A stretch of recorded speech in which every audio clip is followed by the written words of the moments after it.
Support for this episode of Trifles is brought to you by the Baker Street Journal, the leading publication of Sherlockian scholarship since 1946. Find them online at bakerstreetirregulars.com. Welcome to Trifles, a weekly podcast about the Sherlock Holmes stories. It is, of course, a trifle, but there is nothing so important as trifles. Yes, the cyclist was solitary, the bachelor was noble, and the resident was patient, but there are so many other details to pick apart in the stories. Pray, be precise as to details. You know the plots, but what about the minutiae? On which 3 continents did Watson have experience of women? When did 221B Baker Street first get telephone service? And why does Holmes prefer telegrams over writing? You are very inquisitive, Mr. Holmes. It is my business to know what other people don't know. Scott Monty and Burt Wolder will have the answers to these questions and more in Trifles. The game's afoot. Episode 231. Your questions answered. Hello and welcome to Trifles, the Sherlock Holmes podcast where we talk about the details in the Sherlock Holmes stories. I'm Scott Monty. I'm Burt Wolder. And Burt, have I got a question or two for you? Do you want to know what they are? No, but the answer is 42. Everyone knows that. 42. It's the answer to life, the universe, and everything. That's exactly right. Everything you need to know about this episode is contained at ihose.co/trifles231. That's all lowercase. That'll take you directly to the SherlockHolmesPodcast.com website, where you will find links that we may mention here, other associated notes, and the ability to support the show, either with a rating or review, and or a donation via Patreon. As little as $1 a month will count you as a supporter of the show, and we are grateful to your generosity. So, without further ado, let's get into it.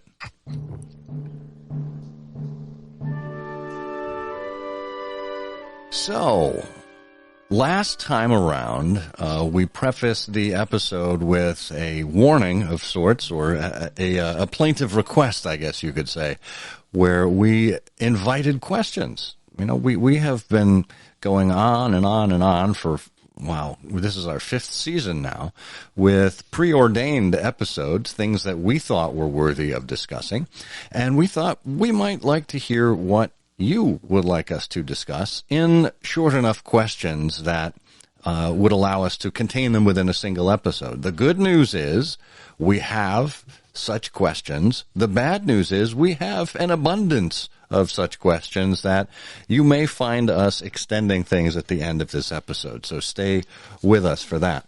Before we do get to that, we do have a couple of comments that came in about episode 229. You recall we were talking about cormorants in that episode. That was our exotic animals episode of the month. It happens the 3rd week of every month. And in this case, we talked about the politician, the cormorant, and the trained lighthouse. That's not how it goes. The politician, the lighthouse, and the trained cormorant. I always get that mixed up. And we had a couple of comments that came in. And I'll read the first one. Came in from James O'Leary, our faithful friend. It said, James writes, the reference to the politician, the lighthouse, and the trained cormorant seemed to have stuck in Doyle's memory from an earlier story, John Barrington Coles.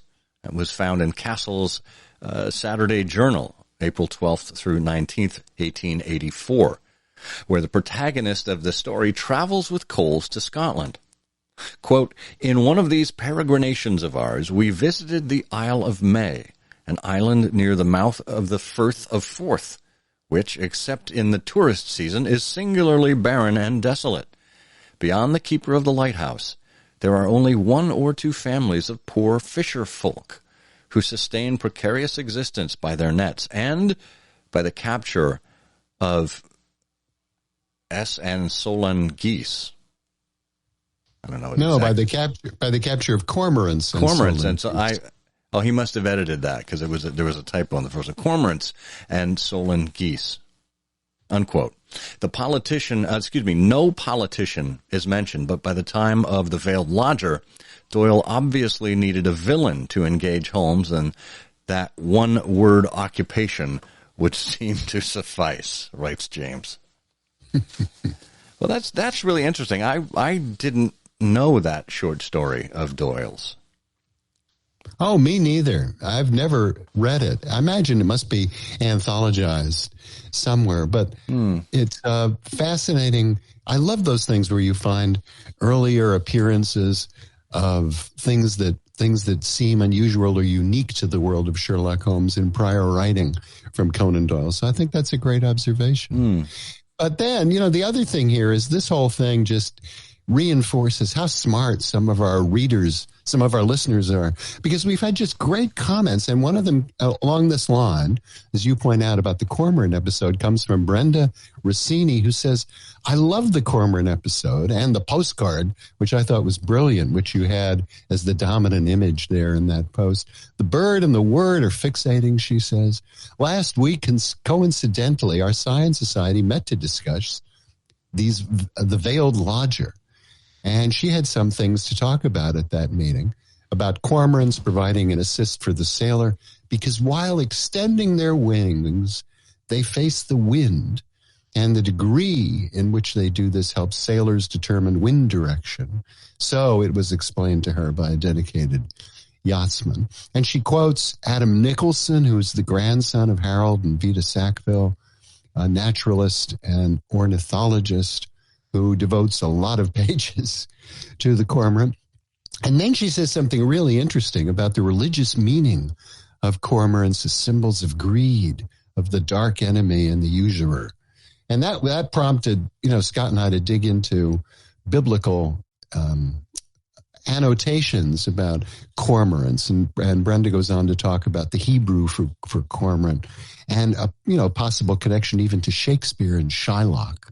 So there's a lot to, I had this whole idea of cormorants being these evil figures is new one to me, but there's apparently several references in biblical text about cormorants and seabirds and so on, and they are not looked upon favorably, let's say. No, they are not. Interestingly, just from the etymology of the word, Shylock, and it comes from, Brenda says it comes from Shlach, S-C-H-L-A-C-H, and the Hebrew letters Shem, Lamed, Het. It sounds like Schlock as in S-C-H-L-O-C-K, which is an Americanized word. And typically that means with, when you say something is schlocky, that is... Gosh, how would you describe that? Fake. It's fake, not of great quality. And that, of course, is what led Bob Fish, right, our great much lamented friend, the writer and humorist Bob Fish, who wrote a whole series of parodies about Sherlock Holmes of 221A Bagel Street and his friend Dr. Watney, which are really, I still remember the first time I read those. I thought they were just hysterically funny. They appeared in Ellery Queen's Mystery Magazine, and they've been anthologized over the years. And if you haven't read any of those, they're certainly worth a reading. They certainly are. We'll provide a link in the show notes to the Adventures and Memoirs of Sherlock Holmes by Robert L. Fish. But I just thought that etymological look at Schlock and Shylock and the connection to cormorant in the Bible were an interesting connection there by Brenda. So thank you, Brenda and James, for both of your comments on episode 229. Well, we're going to take a quick break here, and we will come back and address some of these burning questions that have come in. So stay tuned. The Baker Street Journal continues to be the leading Sherlockian publication since its founding in 1946 by Edgar W. Smith. In its pages, you'll find both serious scholarship and articles that play the game. The journal is essential reading for anyone interested in Sherlock Holmes, Sir Arthur Conan Doyle, and a world where it's always 1895. If you subscribe to the Baker Street Journal, you'll get 4 quarterly issues as well as the Christmas annual. You don't have to be a member of the BSI or of any Sherlockian society for that matter to subscribe to the journal. It's open to anyone who enjoys talking about, reading about, and writing about Sherlock Holmes. And you can also contribute to the BSJ. Your imagination is the only limitation there. So get on the bandwagon and subscribe to the Baker Street Journal this year. Make it an important part of your commitment to the world of Sherlock Holmes. Just go to BakerStreetIrregulars.com and subscribe today.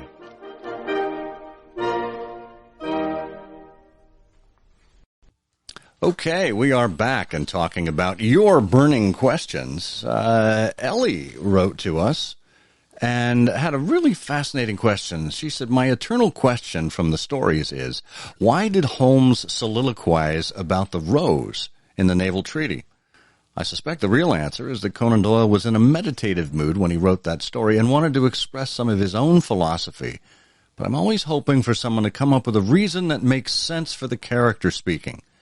Sherlock Holmes always speaks with a purpose, so something must have triggered his thoughts in that direction. Even if we can't find the real answer, I'd be interested in theories that I can incorporate into my personal canon. Well, that's a fascinating question, Ellie, and I think you framed it in a really thoughtful and thought-provoking way. Do you have any initial take on that, Bert? Oh, sure. You can always turn to me for a theory, regardless of how harebrained it is. By the way, I would say that Ellie Lowe, too, has one of the world's best email signatures. And it's wonderful to see all this creativity in the notes that we've received. But I think in terms of her question, why is it Holmes has this? He says, in the middle of all of this, in the story, just for our listeners, what's happened is Tadpole Phelps has called upon Watson, an old school friend. He's in this awful situation. At this point in the story, Holmes has gone to see poor old Tadpole, who's prostrate with nervous exhaustion, and has gotten all the facts. And at the end of that, just as he's sort of on the way out the door, he has this commentary. There's nothing in which deduction is so necessary as in religion. It can be built up as an exact science, but our highest assurance of the goodness of providence seems to me to rest in the flowers, because he says, they're unnecessary. Well, I think that, you have to look at naval theory. My take on this is that naval theory takes place in 1889. You mean naval treaty? Naval treaty, right. Takes place in 1889. Holmes has been 8 years in active practice and study in Scarlet in 1881. And we know at this point there have been about 20 cases Watson has recorded, and perhaps many more. And what cases they are. He's had the Blue Carbuncle, the Cynophore, the Hound of Baskervilles, the Valley of Fear, the Greek Interpreter. And it's worth noting that at the start of the naval treaty, Holmes says to Watson, Watson, you come at a crisis. If this paper remains blue, all is well. If it's red, it means man's life, and the paper turns crimson. And Holmes says, I thought as much, and dashes off a note and then turns his attention to this case. I think the collective weight of the tragedy, the evil that Holmes has encountered at this point in his practice, and then he's come from this scene with poor old prostrate Percy Phelps. I think something consciously or unconsciously triggered a desire for something positive. And I think in a way to prevent his own depression, but also to find something positive and life-affirming. This occurred to him when he saw this limp moss rose and was looking for a brighter interpretation. That's really, I really like that, Bert. When I think about the case, he certainly hadn't had a breakthrough yet. This was before he determined who stole the naval treaty.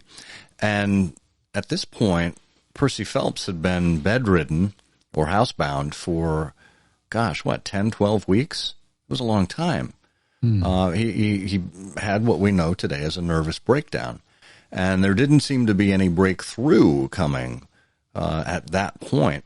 And perhaps it was Holmes's way of saying, sometimes there is the unexplained, and we just need to appreciate it for what it is. God's will kind of a thing. Not that Holmes was a particularly religious man, but he certainly knew there were some things that he could control and other things that he could not.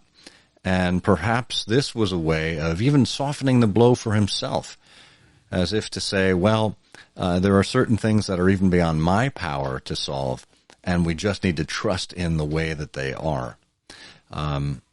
It's a stretch, I think, but Ellie, your question, I think you mentioned your personal canon, which I thought was a really neat way of thinking about it, because we all come to Sherlock Holmes with our own experiences, our own biases, our own preferences, and we like to think of things in a certain way. And I think there are, between what Bert just intuited and what I put out there, there are a couple of options. You might even have a third yourself, beyond beyond piercing the veil with Conan Doyle and his purposes behind this. Yeah. And then we had a terrific inquiry from Melissa Horner in Toronto, Canada, who says, I'm wondering, what are some of your personal favorite quotations from the canon? And the challenge, at least that I have when thinking about quotations from the canon, is coming up with a short list. But I sort of came up with 4 of them, and I'd be interested, Scott, as to how these compare to you. My all-time favorite, particularly because of my association with the Cornish horrors in Rhode Island, has got to be the quotation from The Adventure of the Devil's Foot, when Dr. Leon Sterndale is listening to Holmes' narration here. Holmes says to him, "You then went to the vicarage, waited outside it for some time, and finally returned to your cottage." And Sterndale says, "How do you know that?" And Holmes says, "I followed you." And Sterndale says, "I saw no one." And Holmes says, "That is what you may expect to see when I follow you." That is a classic.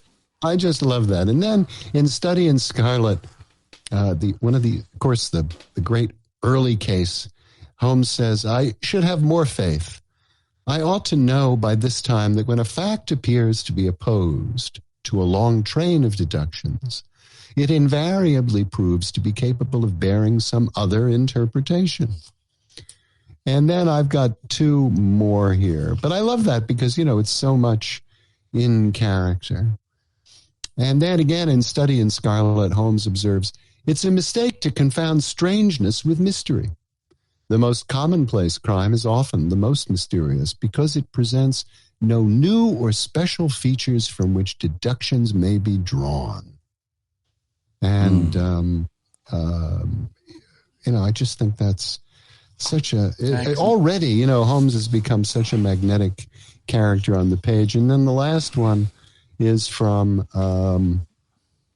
The Red-Headed League, where Holmes says, "As a rule, the more bizarre a thing is, the less mysterious it proves to be. It is your commonplace featureless crimes which are really puzzling, just as a commonplace face is the most difficult to identify." Oh, those are excellent choices, Bert. Well, I'm going to go with 2 that are fairly commonplace and well known. Of course, that famous scene in Silver Blaze where Holmes is observing the sheep and notes to Inspector Gregory the curious incident of the dog in the nighttime. And Inspector Gregory says, "But the dog did nothing in the nighttime." And Holmes says, "That was the curious incident." The very absence of activity. The other is in The Sign of 4. It's the classic, "When you have eliminated the impossible, whatever remains, however improbable, must be the truth." And I think we see that one pop up later in the canon as well, with maybe a slight variation on it. And then I turn to The Three Students, where it is the final scene, and Bannister and Gilchrist are together in Hilton Soames' room. And The unfortunate young man, Gilchrist, staggered back and cast a look of full horror and reproach at Bannister. And Bannister says, "No, Mr. Gilchrist, sir, I never said a word, never one word." And Holmes says, "No, but you have now." I love that one.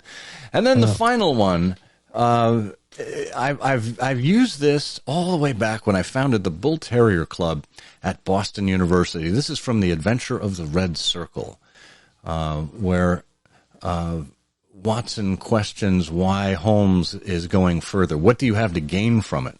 What indeed? It is art for art's sake, Watson. I suppose when you doctored, you found yourself studying cases without the thought of a fee. And Watson says, "Well, for my education, Holmes." And Holmes says, "Education never ends, Watson. It's a series of lessons with the greatest for the last." You know, we could have a whole series of episodes where we just talked about favorite quotations for the canon. I mean, talk about things that are endless, absolutely endless. I know. Well, and lest this episode get endless, let's skip right ahead to Brett Hunt's question. He says, "Here's my trifling question. In The Lion's Mane, Holmes said, 'Women have seldom been an attraction to me.' Note, he said seldom, not never. And then in The Retired Colorman, he says, he married a woman 20 years younger than himself, a good-looking woman, too, if the photograph does not flatter. So he can acknowledge feminine beauty." And then in The Greek Interpreter, Watson states that Holmes has, quote, "an aversion to women," end quote. And of course, in The Sign of Four, there's the famous portion where Watson lambastes Holmes for being an automaton, a calculating machine, because Holmes did not notice Mary Morstan's beauty. So it seems the good doctor does not fully understand Holmes's unique relationship to the fairer sex. What, asks Brett, do you make of this trifle? Bert? Well, you know, other minds greater than ours have. First of all, I think it's just a beautiful question because it's so lovely. It's the way Brett's framed it up is terrific, and these are great examples from The Retired Colorman, from The Greek Interpreter, Sign of Four. Other minds greater than ours have walked down this path, and Nick Meyer's terrific seminal pastiche from the 1970s, The 7% Solution. He posited that the murder of Holmes' adulterous mother scarred him in particular. And Nick has a particular strong grounding in psychology. So any theory that Nick Meyer happens to offer is certainly worth paying attention to. And then in The Private Life of Sherlock Holmes, I.A.L. Diamond and Billy Wilder posited that Holmes had an unfortunate romantic liaison while he was at college. And that was one of the scenes or part of that film that wound up on the cutting room floor, unfortunately. But they did shoot that. But clearly something has gone on in the life of Sherlock Holmes where that has resulted in this outlook. Yeah. And we saw it expressed again in Young Sherlock Holmes in 1985, when his love interest at school was killed as part of his duel with Professor Moriarty. That would explain an awful lot. Oh, right. So yeah, well, what it doesn't explain is how he came to be at school with Watson. Right, and forgot about it later. I know. Yeah. Well, moving along, we have one final question that is actually going to turn us into the next episode. We have Ben Gummer from Melbourne, Australia, who says, "I was wondering if there exists a definitive list of the most popular or best-regarded pastiches in the Sherlock Holmes community. In the absence of such, I wonder if the two of you have favorites that you would recommend." Well, Ben, thank you for that question. There used to be a database that lived online. Phil Jones of my local group, the Amateur Mendicant Society, kept that list before he passed away. And there were some, between 8,000 and 12,000 entries in that, and they continue to grow because with the advent of, so many fan fiction entries and sites and forums and such. I mean, they're really uncountable at this point. There are so many. If you do want a resource, not necessarily the definitive one, but something that will give you a great jumping off for pastiches, if you go to Sherlockian.net, there's a whole section there on pastiches, parodies, and fan fiction. Yes, and it's a terrific resource. I think the whole question of pastiches is something that affects different people who are fans of Sherlock Holmes, students of Conan Doyle in different ways. In general, it's very difficult to pick up the writing style, the actual voice of these characters is laid down by Conan Doyle. So people who write pastiches have a bit of a challenge in front of them. My own personal favorite, I have to have top of the list, would be 7% Solution by Nick Meyer. And I'm also fond of others. I remember when I was younger, reading through all of the August Derleth Solar Pond stories, which are Sherlockian pastiches. He just changed the names of the characters. And I thought those were well done, but I haven't reread them in a very, very long time. Yeah. I share your interest in 7% Solution. More modern, I would say, Lindsay Fay's Dust and Shadow does an excellent job of picking up Watson's voice and style, unlike any other. So that is something certainly worth exploring. And if you want to explore further, if you go to ihose.co/ihose-shows, all lowercase, ihose.co/ihose-shows, you'll find the archives of all of the I Hear of Sherlock Everywhere episodes that we've done, including a number of pastiche interviews. We've interviewed Bonnie McBird and Kareem Abdul-Jabbar and, of course, Nicholas Meyer. You can scroll through those and find the pastiche to your heart's delight. And we ought to finish with this one question from Jennifer K. Higgins, who says, what are your 5 favorite Sherlock Holmes stories? Well, the good news is we have at least that many. The bad news is you'll have to hear about it on episode 232, because otherwise this wouldn't be a trifle. It is, of course, a trifle, but there is nothing so important as trifles. Please join us again next week for another installment of Trifles. Show notes are available on SherlockHolmesPodcast.com. Please subscribe to us on Apple Podcasts and be sure to check out our longer show, I Hear of Sherlock Everywhere, where we interview notable Sherlockians and share news of the Sherlockian world. You take my breath away, Mr. Holmes. What a lovely thing a rose is. There is nothing in which deduction is so necessary as in religion. It can be built up as an exact science by the reasoner. Our highest assurance of the goodness of Providence seems to me to rest in the flowers. It is only goodness which gives extras. And so I say again, we have much to hope